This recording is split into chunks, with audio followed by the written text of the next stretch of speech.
Are we live? Let's see. Good morning, everyone. I know no one's here, but when you do arrive, good evening, good morning, whatever it is for you. I hope you're all doing well. I am just checking, see how everything sounds, see if everything sounds okay.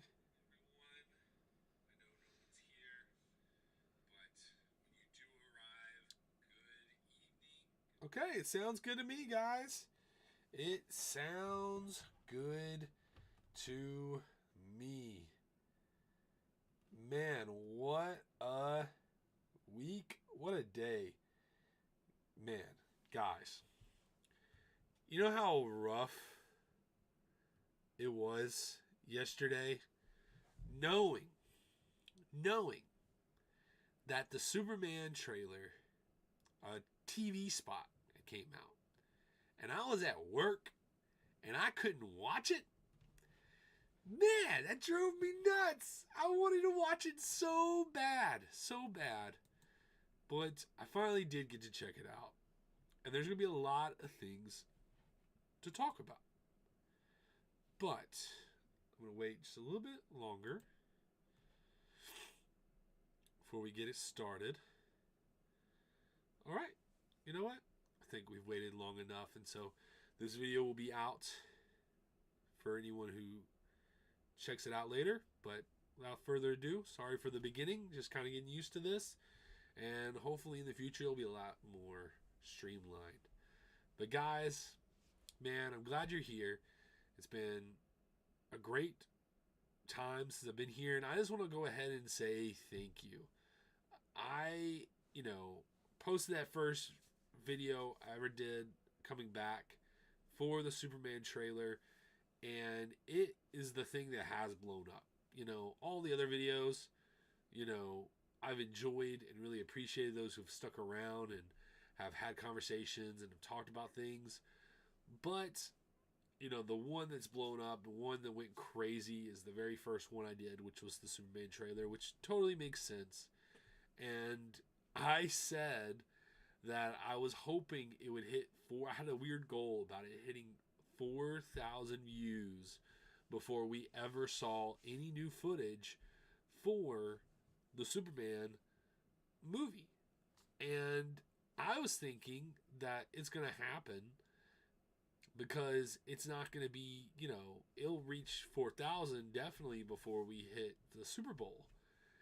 And then literally that morning when I woke up, not only did we hit 4,000 views, but the TV spot opened up on, YouTube and Twitter and everywhere. And I was going to try to wait to watch it when I got here, got home and I could leave work, come home, sit down and watch it.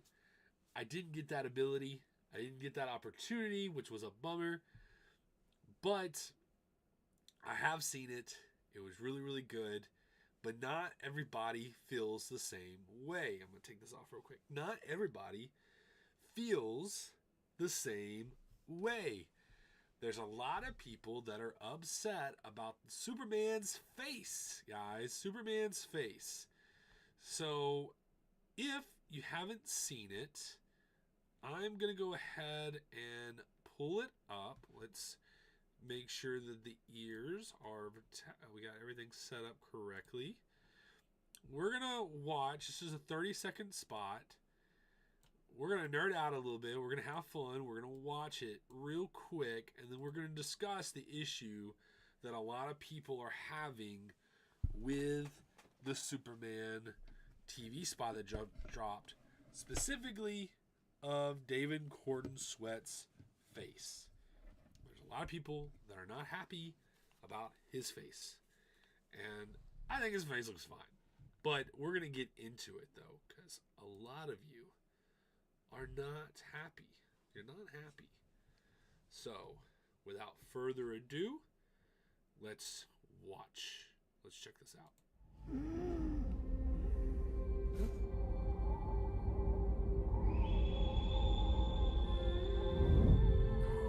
Such a good shot, man. I love that shot.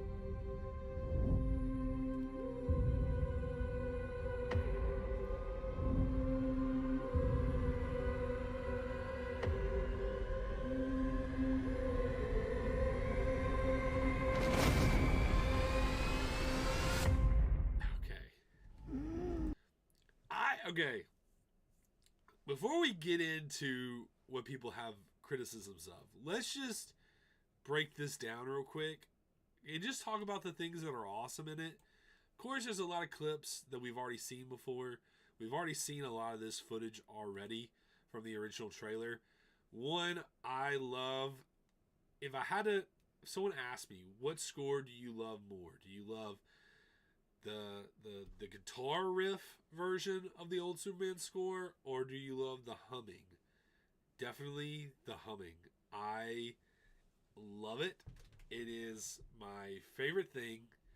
It just brings me a sense of peace and joy, and it makes me very, very, very happy. This shot right here is still just gives me goosebumps. Gives me goosebumps every time I see it. Look at that. Ah, it's so good. So good. Okay. And Lex Luthor. Lex Luthor is giving me like some Andrew Tate vibes. Does anyone feel the same way? He's totally giving like Andrew Tate vibes. And it's kind of genius. And if Lex Luthor acts like Andrew Tate, that works. For me, that works. I'm not going to act like that's how he's going to act, but this just gives me, I don't know why, this gives me Andrew Tate vibes. But let's get into the thing I know everybody wants to complain about. I don't know if there's anything really we can see that's different with this. You know, there's questions about people's powers, and maybe there's a certain, thing that's happening that helps give him some solar energy so he can break through the glass. But we've kind of discussed that before. Still a great shot. Flag getting lifted up during this wartime situation. Great shot again. And now, Keelix is what everybody thinks this robot is. I have a theory that it holds the memory of his family and his parents. Maybe even has the voice of one of his parents. Possibly the mother. His biological mother. That's the current theory I have, and that's why he's so emotionally distraught over losing this robot. The fight with Ultraman. Krypto still looks fantastic. But, the scene that everybody's still upset about. Okay, let's talk about it. Whoosh! Okay. That was a good pause. So, first off, the flying, I think, is amazing. Okay? The flying and them taking that approach of learning something from Top Gun Maverick, you see it in the flying. Okay? You see it in the flying. Now, okay. Let's talk about the eyes. Let's talk about the face. Because when this originally came out, people were very confused with the way he looked, and they were all saying it was CGI. Well, it turns out that is not true. Turns out that is not true at all. So we're going to leave the trailer, and we're going to go to James Gunn's Thread account. And this person writes on Threads, let me share. This person writes on Threads and says, looks dope. Great camera angle of Superman flying. Except there's something with his face that looks a little off. I know there's plenty of time to refine the CG. And then does the little rock on. And James Gunn says there is absolutely zero CG in his face. People's faces can look different when you put a wide-angle lens up close. The background plate in Silvar is 100% real, as is David. So guys, realize this, okay? Realize this. Superman flying, probably, not, probably in a green screen area, not out in the real world, hair not flapping, just held. Still looks cool. It still looks great for a show, but it's just kind of, he's just flying. Man of Steel, well, that's not fair. This isn't a fair example because Henry Cavill's just, it's a poster. We all know that's a poster. This, though, is literally a real location that's really David Cornsweet. Now, I am very curious how they pulled this off, but that's when his hair's flapping in the wind, that's because his hair is truly flapping in the wind. I really am curious how they got this shot. I am very, very curious. But if we like it or don't like it, the reality is it really is David Cornsweet. Now, should they do something about his eyes? I don't really have an issue with it. And I think that the more they mess with his eyes and stuff, they'll have to continue to do that if they ever do shots like these. And I hope they do shots like these in the future. I think this might actually be, let me see if I can pull this up bigger. I think this might actually be a better example of the flying. So, like, as you can see, it's like Henry Cavill's flying did look great. But, he's not necessarily having to deal with a lot of resistance and stuff. Maybe there is some lessons you can learn with the lenses and what they chose to do with it. It looks okay to me, but I understand why some people are upset with his eyes being so far separated.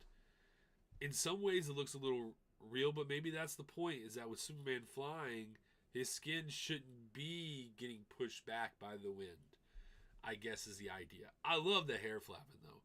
The hair flapping, the shot itself is amazing, and maybe you could fix a little bit with the eyes. But if he doesn't, I don't really think it's going to be that big of a deal, and I personally don't really have any problem with it. But what about you guys? How are y'all feeling about the face controversy? Is it something you're not happy with? There's a lot of people. There's a lot of people that aren't happy with it. I'm not going to lie. Ricky. Ricky's so funny, man. Ricky Berwick, if y'all don't follow him, he's super funny. But, a lot of people don't like it, but I'm not going to lie. I don't have a problem with it. Maybe the shot could have been a little different. Maybe the shot could have been a little further out. Maybe that could have helped. But I think the shot's cool. I don't think his face looks that bad, but it does look different, and I do notice it, and I do understand why people have critiques of it. So anyway, let me know what you think in the comments down below. Okay. Now to the next story, which is going to be a little bit more drama, a little bit more controversy, in the sense of, for one person's life, not necessarily ours, but we're going to talk about Neil Gaiman again. Because it has been reported that Dark Horse Comics drops Neil Gaiman, cancels upcoming releases following abuse allegations. Now, you know what's a bummer about this? Is I don't actually think Anansi Boys was being written by Neil Gaiman. I'm pretty positive Anansi Boys was being written by another creator, which means that is an IP that Neil Gaiman started, but now other people are basically losing their jobs because of Neil Gaiman's actions. But we'll read the article, and I really want to have a conversation, because if Dark Horse is dropping Neil Gaiman, what does that mean for the IP that he has dealt with when it comes to DC? Dark Horse Comics will no longer publish the comic adaptations of Neil Gaiman's works, including the author's Anansi Boys series. The publishing house cited the recent allegations of sexual abuse against Neil Gaiman as their reason behind the decision on Friday. New York Magazine published a cover story earlier this month detailing the new claims of sexual assault and abuse from 8 women. The report came several months after the July 2024 podcast Master, which reported that's a funny name for the podcast if you know what he was telling the women to call him, which reported on earlier graphic accusations by 5 women, 4 of which were among those cited by New York Magazine. And so it kind of goes into the thing, but Dark Horses and Aussie Boys comic series was based on Gaiman's novels of the same name. Amazon is also in production on a TV adaptation of the book, with Whoopi Goldberg part of the cast, which is still scheduled for release later this year. Season 2 of Netflix's Sandman, another adaptation of Gaiman's work, is also still in production. The Hollywood Reporter reached out to Netflix for comment. Prime Video's Good Omens Season 3 will end with a 90-minute episode in which Gaiman is not involved, and Disney paused production on its film adaptation of The Graveyard Book. So basically, nothing is going right for Neil Gaiman. Nothing is going right for Neil Gaiman. Everything that could go wrong for Neil Gaiman is going wrong. And everything that could go wrong for these studios is going wrong for these studios because they, made their bed with Neil Gaiman. But the question I have is, what does this do, not only for the rest of those IPs, for the things that people are already making? Do you continue to do those things? With contracts, you still have to pay him. He owns the rights to a lot of these IPs. Do you still pay him? Do you follow through? Do you just cancel and just say, you know what, we're writing off on taxes? Here's the brutal reality. The brutal reality is if you make a good show, I think the reality is that some people will care. Some people will not watch something or partake in something because they know the person who originally made it is not a good person. Okay? There are people out there that are that. But the rest of the people either are not going to know or are not going to care. And that's just reality. There's either people that are not going to know or they're not going to care. And so the question is, do these studios feel like they can get away with putting out these properties that are beloved by a lot of people and hope that people still watch it without, them getting a bunch of backlash for still putting out these properties and still encouraging people to go and watch it?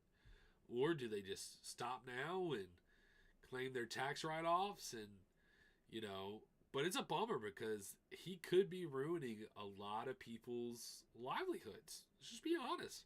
Production teams, actors, directors, other writers are basically losing opportunities based off of what he has done, which now wants me to transfer over to DC. And this is something I brought up in my video where I was really kind of talking about the morality of what he's done. Not really here now to do that, but we did have a conversation about asking the question of what happens to these characters that DC have the rights to when it comes to the properties that Neil Gaiman has worked on for DC. Like, for example, The Endless. I was curious about, who has the rights to what. He wrote Sandman through the Vertigo line. And so there is some sort of ownership with those characters if he wants there to be. But from everything I've kind of understood, I'm still a little confused. And so if someone has a better understanding of this, please jump in the comments, jump in the chat, and let me know if you're still, if you come on to the show as I'm, still live. And let me know, because I do believe that basically the way the contract works is that out of politeness, they will talk to Neil Gaiman and they will say, hey, we want to use these characters for this moment, for this thing. Are you okay with that? And he can either say yes or no, and they usually will respect it. But, and I think he's allowed to do what he kind of wants to do with the characters. That's why the Sandman show on Netflix, they don't use John Constantine at all. They use Jenny, and they just kind of reuse her, the ancestor of John Constantine. They use her for the present and the past. But they don't have any affiliation with the DC comic version of the story. And so I'm still a little confused on this, but from my understanding, DC can do whatever they want to do with those characters. That the asking Neil Gaiman is just more of a respect thing and trying to stay in the good graces of Neil Gaiman. And maybe that helps because that means whenever those characters show up, it matters. It feels really important. But maybe it's not as important as it really, used to be now because of all these controversies. And maybe DC needs to just go ahead and use those characters how they want to use them. And I think that's the best way to handle it. I think that the Endless are too cool of DC characters to just throw away and act like they don't exist. I think that world of the Lucifer character, the Endless, all these different characters, I think it's too cool of a world that they have set up for DC to just let it go. Now, I do think they don't need to be overused, but I don't think DC should be afraid of using them. But I think now at this point, they don't need to have any conversations with Neil Gaiman. With contract-wise, I don't believe they need to have any future conversations with Neil Gaiman about how they should or shouldn't use those characters. And I think that's the best approach. Is just no longer have to have conversations with him. Just do what you want to do with those characters. And it makes some cool stories with the characters as you see fit and when you see fit. But that's just me. Let me know what you think. Do you think that the Endless should end? Or do you think they should continue to live on in DC stories in the future? But maybe DC doesn't really need to have any conversations with Neil Gaiman going, in the future. I'd be curious to hear your guys' thoughts on that. Now, originally, this live stream was just going to be a Marvel live stream. And I've been thinking about it, and I decided to take a step back from that. And I decided, I was like, you know what? I think what I need to do, instead of doing a DC show or doing a Marvel show, I should just do a show where I'm talking about these topics, have everything together, have anything I want to talk about, to nerd out about, and let's just talk about it in one live show. And anybody that watches this later, when it comes out, or if you're watching it right now, let me know if you prefer this to come out during the day, like in the afternoon, in the morning. Are you a night person? I'm kind of a night person. So let me know down in the comments what you would want from this show and what you would want to see from this show. And I think what I'm going to do is I'm going to be doing some live stream type content, and then we will clip the different segments, post them on YouTube, and then that'll give me time to work on more long form, highly edited content that I could also put out on this show. So if that's something that interests you, let me know. There's also another type of show I want to do, particularly for, things that you can buy and things to look out for as a customer. And I want to call that For Customer's Sake. So that's gonna be a show I'm going to work on as well. But that will be a, one show every week. Whereas this will be something that will happen. I don't know how many times, but I would safely say maybe about 3 times a week. So let me know what you think, what time works best for you guys, and if this is the type of format that you guys are into. But going back to Marvel, we do have a Marvel topic that I want to talk about, which deals with Daredevil and deals specifically with the showrunner. And the showrunner has made some comments that have me a little concerned. I'll be honest, guys. It has me just a little bit concerned. So, from Games Radar, let me share this. It says Daredevil Born Again will fix the showrunner's big issue with the Netflix series. At its worst, it was 2 characters in a room talking about what a hero is. Okay. Daredevil Born Again showrunner Dario Scardapane, sorry if I got your name wrong, bro, says the upcoming Marvel series will have some big differences from the original Netflix show. There is more fun in the moments with these characters and a lot less navel-gazing than before. He says in the new issue of SFX magazine, which features Daredevil Born Again on the cover and hits newsstands on January 29. The earlier show at its best was fantastic, and at its worst, it was 2 characters in a room talking about what a hero is, and I felt that had been done.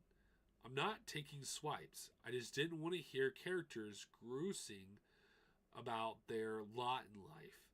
I wanted to see them doing things. Okay. So let's talk about this, because the thing that kind of aggravates me with this comment just a little bit, and I do hear some of the things that he's saying, but the thing that aggravates me is I remember watching season 2 where Daredevil and Punisher were having those conversations of morality. And those were the best episodes in the show. They were the best episodes in the show. They were the best things about season 2. Was the conversations about, what is going too far when you're trying to do the right thing. And should you take a life or should you not take a life? Those conversations were interesting. And that's what made the motivation of the action matter. So when there was fight scenes, it mattered. And it mattered because the story mattered. Because the story actually meant something. And the one thing I worry about is, yes, you do have some fans that just want to see a lot of action. And if the action means anything or not, they're still going to be happy. They just want a brainless action show. And there's plenty of shows that are there for that. But Daredevil should mean more. Daredevil should mean more than just, cool action. Yes, it needs to have great action. But the story has to mean something. And it's also a little tiring hearing people talking about, acting like having a conversation about what a hero is as something that's beneath them. It's like, it's why we love these things in the first place, is that these people go above and beyond what the normal person would. Now, let me also backtrack a little bit and say this. I do think there's a difference between talking about doing good and actually doing good. And sometimes when you're actually doing good, you're showing it, not saying it. And so if they're showing Daredevil be a hero, if they're showing him do the heroic things, and they're not constantly talking about it, I don't necessarily have a problem with that. But I would say, showrunner, be careful with your words. Because personally, the 3 seasons of Daredevil, which I'm so excited to watch again, I'm going to try to watch it with my wife. I'm so excited to watch it again.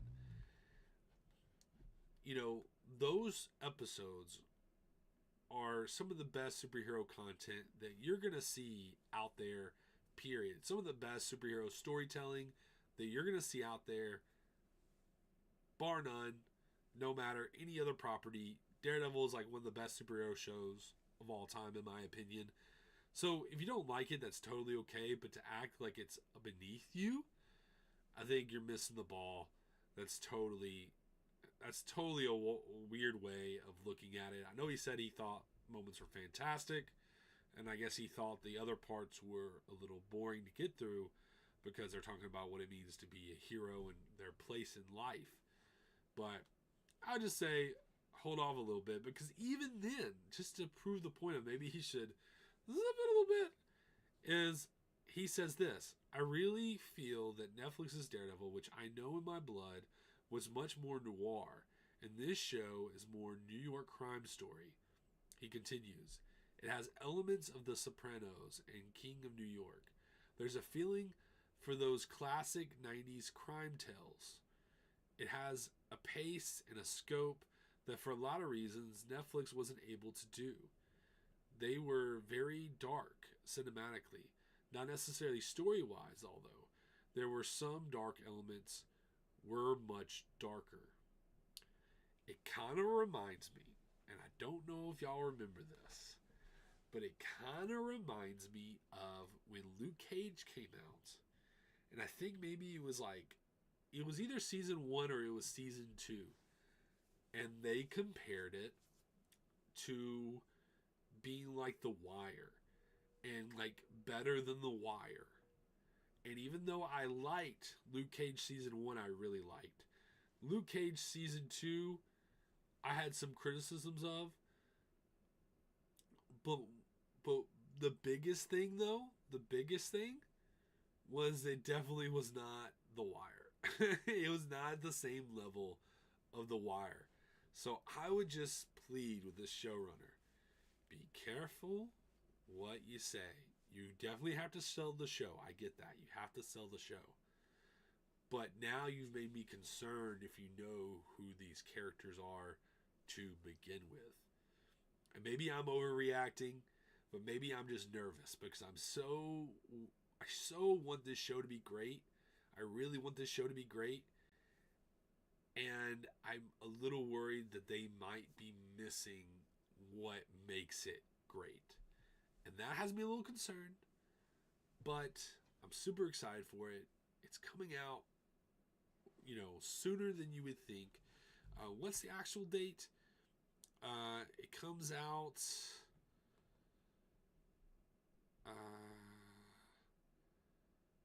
wait. I don't know. It comes out in March. I know it comes out in March, but I do not know when it comes out. So I will look back at that later. Let me see. Apologies, guys. I'm sorry. Okay. Let me get a drink.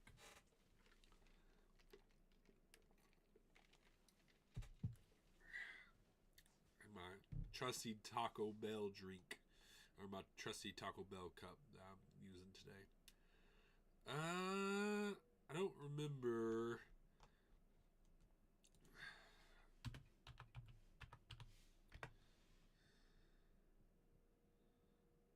Okay, March 4th. March 4th. So that will be something that we can look forward to March 4th, and I am very, very excited for it. Okay.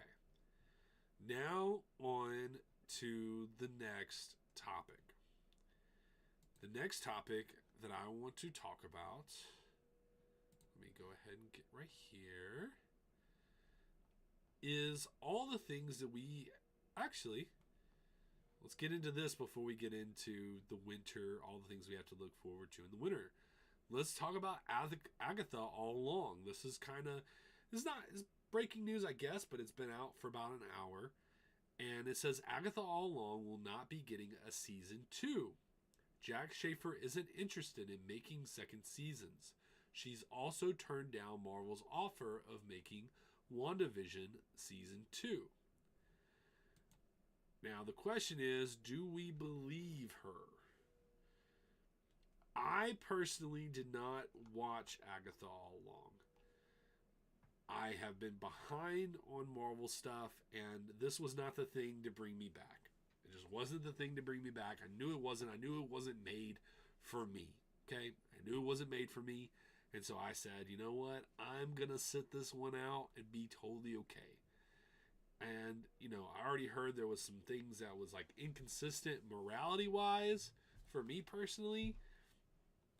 And so I was like, you know what? I'm good. I can wait. I think it'd be cool to see Wiccan.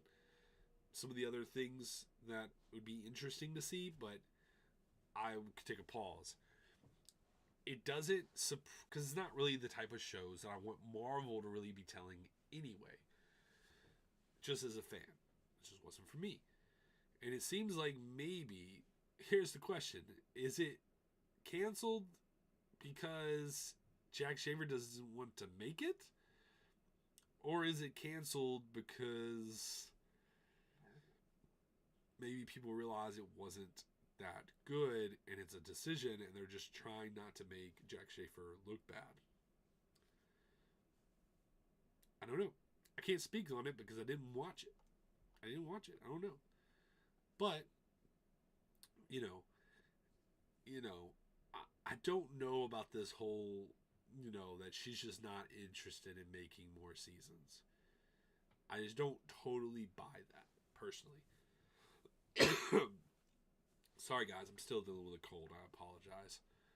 I just don't totally buy it, personally. And so I'd be curious to hear what you think. Do you think Agatha all along got canceled because of poor ratings? Which supposedly it is one of the lowest rated shows out that were on Disney Plus. But I've heard mixed opinions on that as well. But supposedly it was not, highly viewed. Or is it simply because she just doesn't want to do it? And will Marvel continue to work with someone like Jack Shafer if, her next project, for example, will her next project be with Marvel? And how well will that do? I don't know. I liked WandaVision, so there are possibilities, but, hopefully she reads more comic books. But we'll just have to see. Now, guys, let's transition to something else. Let's transition into talking about what we get to watch this coming winter that fits with the things that we love. Okay? Fits with the things that we love. Now, we have the very first thing that's coming out super soon is Your Family Neighborhood Spider-Man. Now, I do have concerns for this show. I think that the animation could be better. I think it could be a lot better. And we'll just have to see, how it goes. I like some of the comic ideas they went with it. But, even the scene where it's supposed to be kind of looking like a comic, but no one's moving, I don't know how I feel about that. Personally, I don't know how I feel about that. But we're going to have to see. It's coming out super soon. It's coming out in 2 days. And I think I do plan on doing a reaction of it. And we'll just have to see from there. But I am excited about it, but it's not the thing I'm most excited about. The thing I'm most excited about is two things, which is Invincible and Daredevil. But let's hit on Invincible first. Invincible Season 3 is coming out February 6th. So it's coming out next week. Next week. What day is that? And it's coming out Thursday. Coming out Thursday. So that's going to be awesome. So we're going to have a Wednesday show. We're going to have a Wednesday show that we can look forward to, which is Spider-Man. And then we have Invincible. So that is pretty cool. That is pretty cool. And then, after that, we have February 14th, Valentine's Day. We have Captain America Brave New World.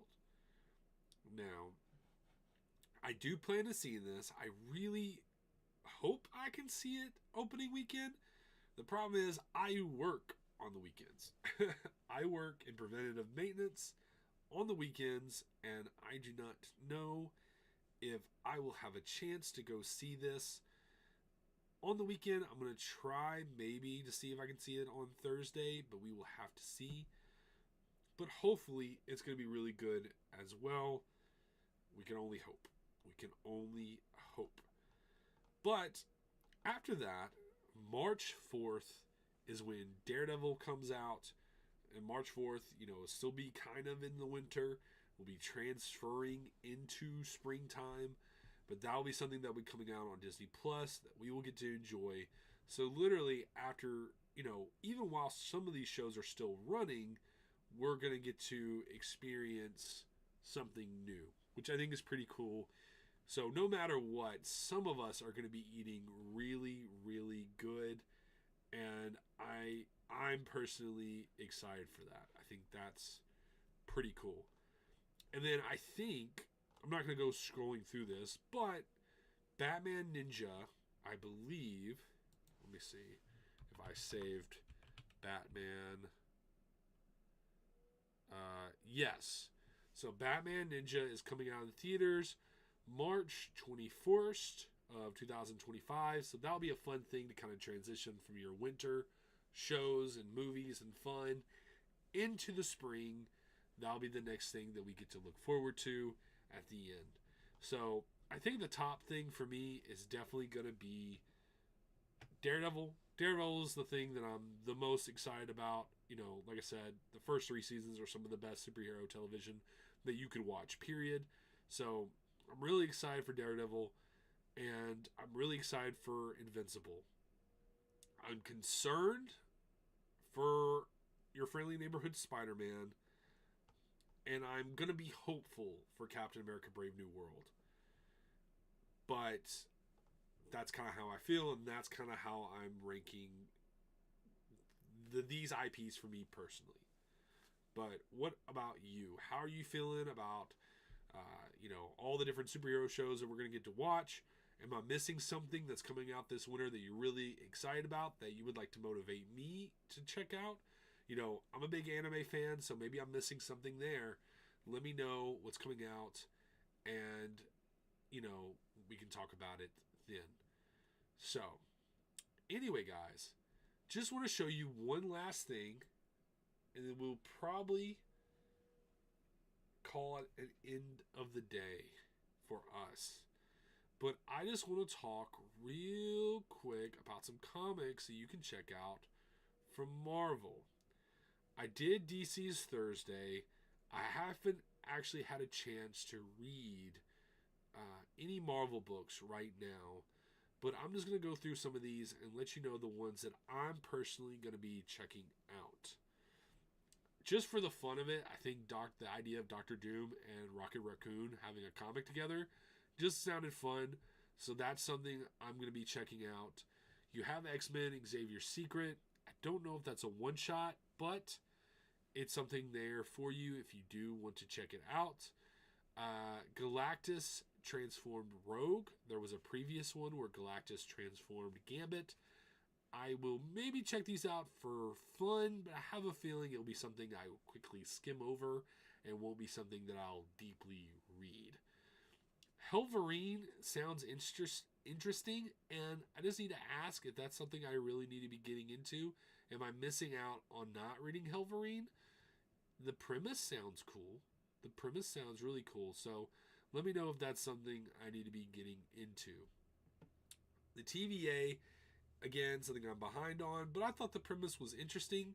I'm just a little confused because I know they have the TVA comic, and then they have a comic they're doing with Cable and Bishop, and I just don't understand why those two things aren't just the same book and covering the same story.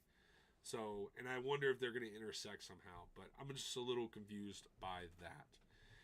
I'm kind of curious what y'all feel about Kid Venom. I'm super behind on Venom. I really want to read. I want to get the omnibus and just read all the way through the past Venom storylines because I am just behind. But I know they're good. I know they've been interesting, and I'm kind of been curious about the Kid Venom character. But, just kind of curious, do I need to read everything else to get into Kid Venom? let me know in the comments because I have no idea. No idea. And then Wolverine Revenge was something I was really excited about reading, but I've heard some criticisms of this last issue, and it just seems like maybe they were, the artist was taking, really was trying to do something cool, and it seems like Hickman was taking a paycheck, is what I've been hearing. And I've been hearing that to put these two talents together, it's been kind of wasted. And so I would love to be wrong, but that's what I've been hearing, and that's had me a little bit concerned, just a little bit concerned.